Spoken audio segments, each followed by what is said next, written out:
Magandang araw mga kaibigan. Ngayon po, gagawa po ako ng pichi-pichi ball. Kaya ito po mga kailanganin ko. 2 cups grated cassava na po yan ha.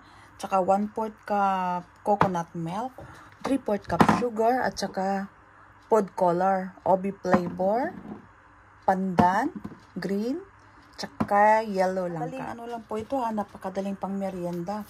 Isama ko na po itong asukal natin. Tsaka yung gata natin, konti-konti lang. Tsaka po i-steam po natin ito. Lagay ko na po itong 1/4 lahat na coconut milk. Ayan.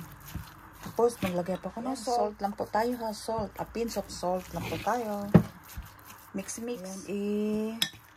I-divide na po natin sa tatlong,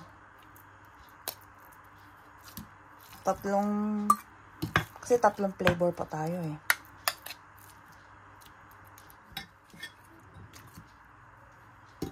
Ayan, tatlong flavor. 1 cup, 1 cup. May sobra. Ayan. Ano po tayo ng kulay? Itong green, 1 teaspoon.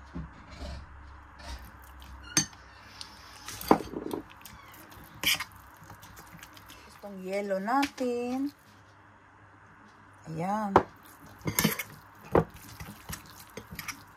OB na po tayo. OB flavor. Oy, wala na.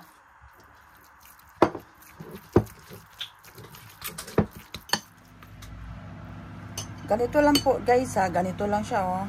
Kailangan malinis lang ang kamay. Tapos, i-steam natin. Ayan. Ganyan lang siya. Tapos, i-steam natin. Ng 10 minutes lang ito to 15. So, i-steam ko po ito ng 10 minutes lang, ha. Ayan. Steam natin. Ayan, ganyan lang po siya. Ilagay lang natin. Ayan. 10 minutes lang po ito. Ayan siya, mahina nga po lang. Ito siya, oh. Ganyan po yung itsura niya. Ganito lang po magtanggal. Ayan lang. Ayan.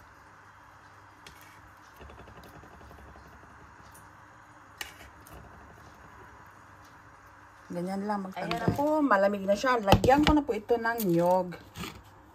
Ayan. Lagyan na natin ng nyog. Tatlong kulay. Kamayin ko na. Malinis naman ang ano ko eh. Ayan. Tapos, tikman natin. O, diba? O, ito na. Pichi-pichi ball. Ito na po yung sinasabi ko na pichi-pichi ball. Tingnan nyo mga kaibigan. Ang ganda-ganda.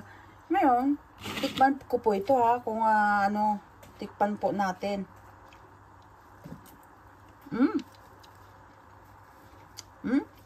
Ayan siya. Ang lambot po na ano niya. Ayan o. Ito po yung ano niya. Ayan siya. Ayan. Ang sarap niya. Sarap na pichi-pichi balls ko. Ito palang tinatawag nila na pichi-pichi balls. Kaya maraming salamat mga kaibigan sa panonood nyo po sa recipe ko ngayon na pichi-pichi balls. Kaya ito po. Ayan, maraming salamat po. God bless po sa ating lahat. At enjoy cooking na po tayo mga kaibigan. Bye!